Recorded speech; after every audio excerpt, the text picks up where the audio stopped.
Ibrahim Boubacar Keïta a parcouru l'Hexagone pour sa dernière journée de visite. Le président malien a inauguré ce matin à Paris la conférence de l'OCDE sur le Mali. Puis il s'est rendu dans l'est de la France, à l'ossuaire de Douaumont, où repose son grand-père, mort pour la France sur les champs de bataille en 1917. Plus de 200 000 soldats africains, ceux qu'on appelle les tirailleurs sénégalais, ont perdu leur vie pour la France. Julien Sauvaget.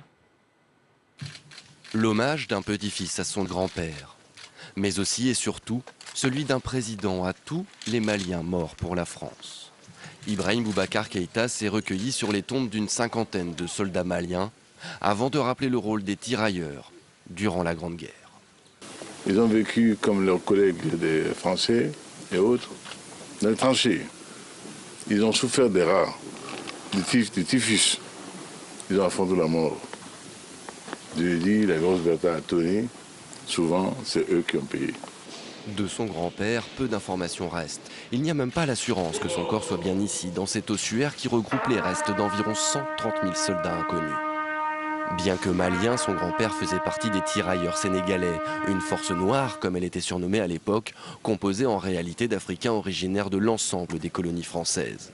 Recrutés parfois de force, parfois sous de fausses promesses, comme celle de l'obtention de la nationalité française ou de soldes compensatoires pour eux et leurs familles, ils découvrent l'horreur de la Première Guerre mondiale sur les champs de bataille de la Somme et de Verdun. Réputés pour leur bravoure et leur férocité, ils seront souvent envoyés les premiers à l'assaut des tranchées allemandes, parfois avec succès, comme à la bataille d'Istres en 1914 ou à Verdun en 1916. Mais en 1917, sous le commandement du général Mangin, l'assaut du chemin des Dames se transforme en massacre.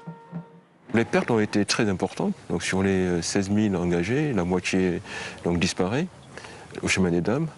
Ce qui aura valu à Nivelles et puis à Mangin le surnom de boucher des Noirs. Au lendemain de ce gâchis humain, ces deux généraux sont relevés de leurs fonctions. Au final, ces troupes coloniales subiront des pertes équivalentes aux pertes de l'ensemble des troupes françaises. Une égalité dans la bataille et dans la souffrance, une égalité face à la mort, mais une égalité qui s'arrête dès la fin de la guerre, quand ces hommes sont renvoyés dans les colonies. 100 ans plus tard, l'apport décisif au combat des forces africaines engagées sous le drapeau français est indéniable. Un monument commémoratif datant de 1924 en atteste d'ailleurs encore à Bamako, au Mali.